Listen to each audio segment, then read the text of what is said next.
Class 6 विषय हिंदी व्याकरण पाठ 13 अव्यय 12 तक आप लोगों को कंप्लीट हो चुका है। आज 13 पाठ पढ़ाने जा रहे हैं अव्यय।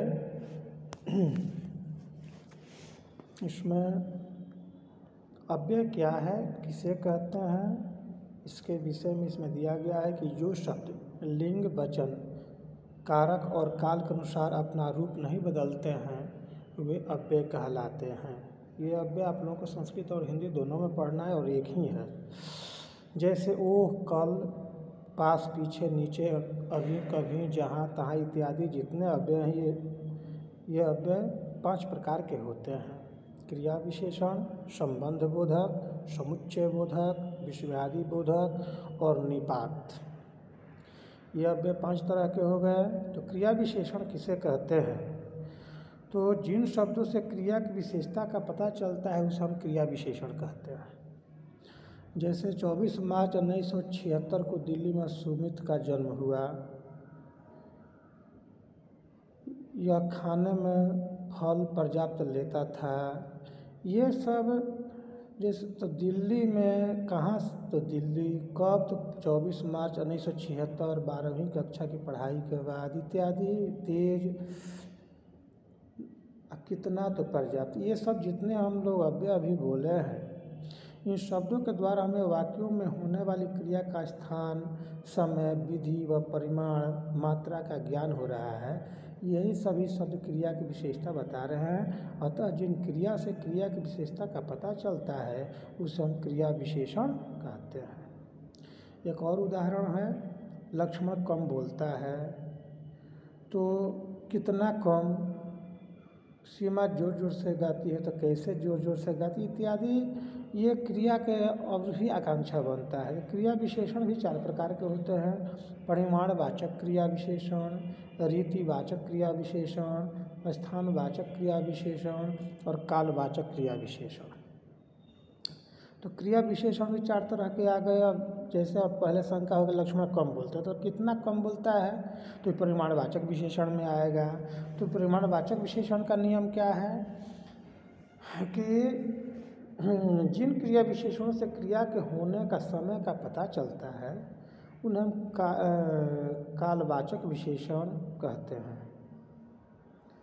तो काल माने समय, सीता अभी गई है, तो अभी मत तुरंत गई है, ये काल समय निर्धारित हो रहा है। नितिन अब आ गया होगा, अब आ गया होगा, ठीक है, तो अब बता रहा है कि आ गया होगा, यानी अभी तुरंत का समय बता रहा है। उसी तरह से मैं कल विद्यालय जाऊंगी, निश्चित हो गया कल हम विद्यालय जाऊंगे, काल समय निर्धारित हो गया। तो कालवाचक विशेषण के अन्य भी उदाहरण है। सुबह, आज, प्रतिवर्ष, कल, तत्काल, कब, शीघ्र, दिन भर, परसों, लगातार, प्रतिदिन, रात भर इत्यादि। ये काल का ये एक चक्र जो है इसको हम कालवाचक क्रिया विशेषण कहते हैं। क्रिया में कब प्रश्न लगाने पर जो उत्तर आता है वह कालवाचक क्रिया विशेषण होता है। जैसे मुदित प्रतिदिन व्यायाम करता है, तो प्रश्न होता है कि मुदित कब व्यायाम करता है, तो उत्तर मिला कि प्रतिदिन। समय या काल, अतः यह कालवाचक क्रिया विशेषण का उदाहरण हो गया। और स्थानवाचक क्रिया विशेषण क्या है, तो जिन क्रिया विशेषण शब्दों से क्रिया के घटित होने का स्थान का बोध होता है उन्हें स्थानवाचक क्रिया विशेषण कहते हैं। जैसे माता जी भीतर बैठी है, चारों उजाला फैल गया है, बाहर पानी भरा हुआ है, यहाँ अनेक फूल हैं, तो यहाँ सामने, भीतर, वहाँ, निकट, इधर, दाएं, पीछे, उधर इत्यादि जितने शब्द हैं ये सब क्या स्थानवाचक विशेषण हैं। विशेषण क्रिया में कहाँ लगातार प्रश्न करने पर जो उत्तर प्राप्त होता है वह स्थानवाचक क्रिया विशेषण होता है।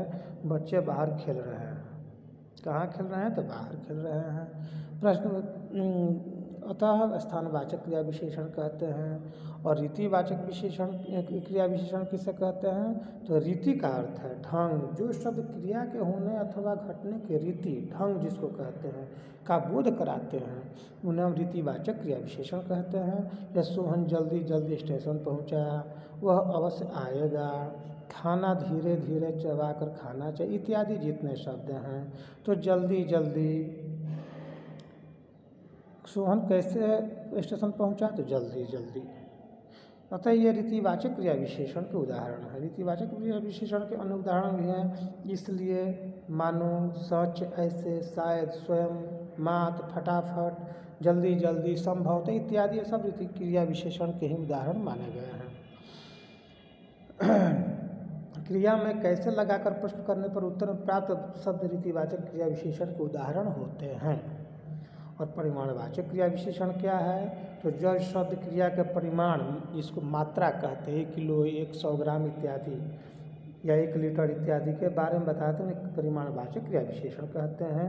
मैं उसकी कविताओं पर खूब हंसा, उतना खाओ जितना पच सके, यह तुम्हारे लिए पर्याप्त होगा, आज अधिक वर्षा हुई इत्यादि। ये जो सेंटेंस हैं, तो इस पंक्तियों में खूब, उतना, जितना, पर्याप्त, अधिक शब्द क्रिया की मात्रा बताते हैं। जैसे मैं उसकी कविताओं पर खूब हंसा, तो मैं उसकी कविताओं पर कितना हंसा, तो खूब हंसा, मात्रा परिमाण मिल गया कि खूब हंसा, अतः यह परिमाणवाचक क्रिया विशेषण है। परिमाणवाचक क्रिया विशेषण के और भी अन्य उदाहरण हैं, सर्वथा, अधिक, तनिक, बढ़कर, कम, जितना, उतना, ठीक, थोड़ा, बारी बारी से इत्यादि जितने शब्द हैं, ये क्रिया विशेषण के ही उदाहरण हैं। क्रिया में कितना लगाकर प्रश्न बनने से जो उत्तर प्राप्त होता है, वह परिमाणवाचक क्रिया विशेषण का उदाहरण होता है। अब इसके अगले दिन आप लोगों को संबंध बोधक पढ़ाएंगे। इसी के साथ में विराम करता हूँ। इसे अवश्य उदाहरण सहित परिभाषा याद रखें और अपने नोट करें। धन्यवाद।